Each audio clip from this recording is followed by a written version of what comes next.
Okay, so this is session 4, self-talk and coping with pressure. Okay, so first task for you is just to watch up the video, which is on the Padlet link that I'll send out. This is about a guy called Cliff Young. So if you want to go and pause this and then come back in and once you've watched that. Okay, so Cliff Young was a 61-year-old potato farmer in Australia, where he was 61 in 1983. He competed in the 543-mile endurance race from Sydney to Melbourne, which conventionally people had run for 18 hours, slept for 6 hours, and then repeated the cycle. But nobody actually told this guy, so he just kept going. And he took 2 days off the previous record at the age of 61.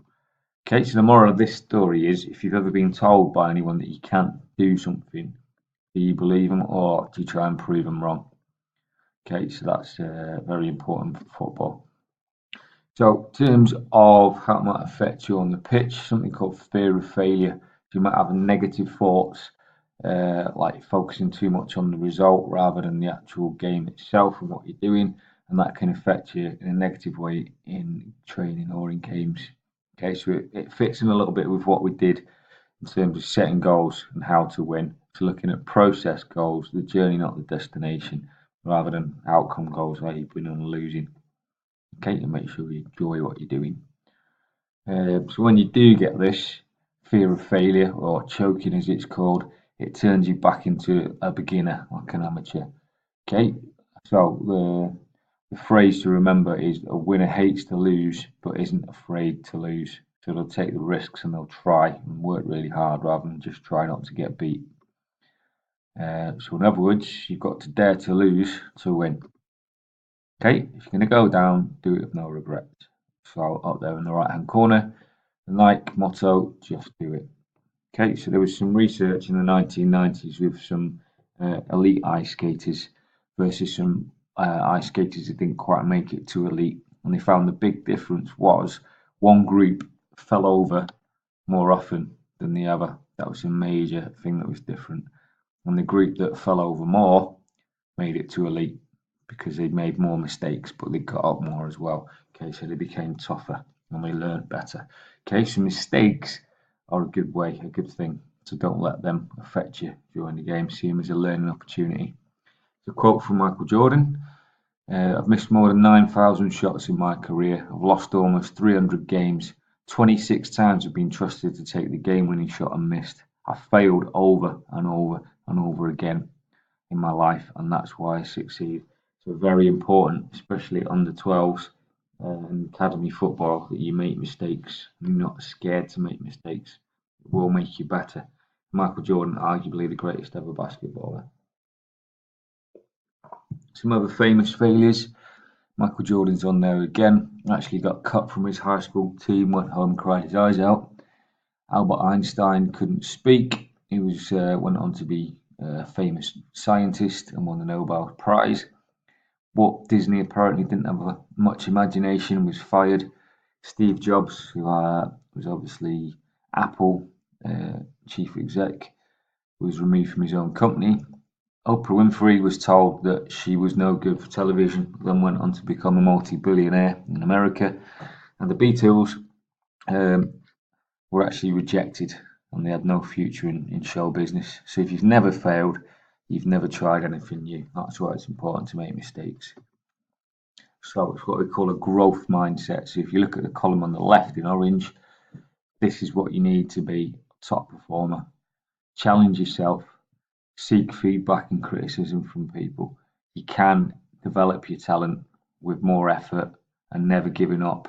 Okay, if things get bad, keep going. Be inspired by other people being successful, not threatened. Learn from failure. Okay, think of it as a very long-term journey. Okay, it's going to take time and hard work. You're always going to learn. You're going to be a lifelong learner. Even now, at my grand old age, I'm still learning.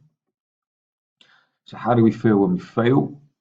So reaction to failure might be feel anxious about doing new things right out of our comfort zone. The voice in our heads might be negative. Might look for excuses, blame other people, blame anything apart from actually look at ourselves. Don't listen to criticism. Don't listen to things that are trying to make us better. So that fixed mindset that we showed on the right column in the last slide. Envious, jealous of other people rather than try and embrace and look up to them. So accept these thoughts and feelings and work through them because they are going to happen, but can we use them to our advantage and come out the other side? Oh, this is called sumo. So shut up, move on. So if something goes wrong, firstly, on a scale of 1 to 10, how serious is it? So is it 10, is it life-threatening, or is it 1, something really minor, somewhere in between?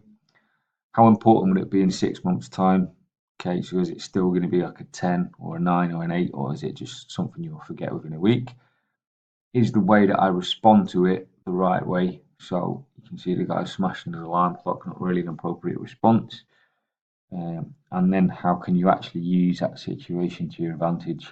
Okay, so if someone's provoking you, constantly fouling you, and trying to get you sent off in a game, can you turn it back on them?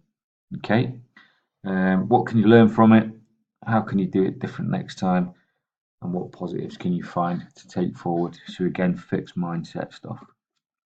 So what is self-talk? So it's your inner voice. So if you look at Homer Simpson there, it's either the angel or the devil on your shoulder.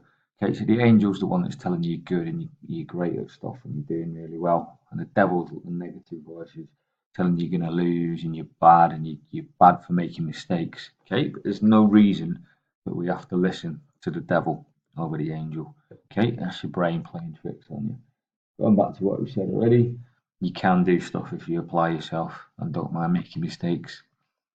So another quote there, whether you think you can or you think you can't, you're right. So how well you prime yourself to do something is actually how you'll do it. Otherwise known as tea time. So your thoughts affect your emotions, affect your actions. So if you have negative thoughts, you'll feel bad, you'll perform bad. So we can change those negatives into positives, we'll feel better and we'll perform better. Okay, and have better outcomes or processes on the pitch. Some examples for you. Someone from my era, Tony Adams. I woke at 7:30 with those usual negative voices. Will I be tired? Have I slept enough? I talked it through until all the doubts passed. So that's a skill there of turning negatives into positives. A little clip for you as well, if you want to pause here and look at the clip of Ronaldo telling about how he's got a little bit of arrogance on the pitch, ultimate self-belief, which is great as long as it's not overdone and makes you a bit lazy. So there is something we will look at on Sunday. So certain situations on the left and how would a perfect footballer respond on the right.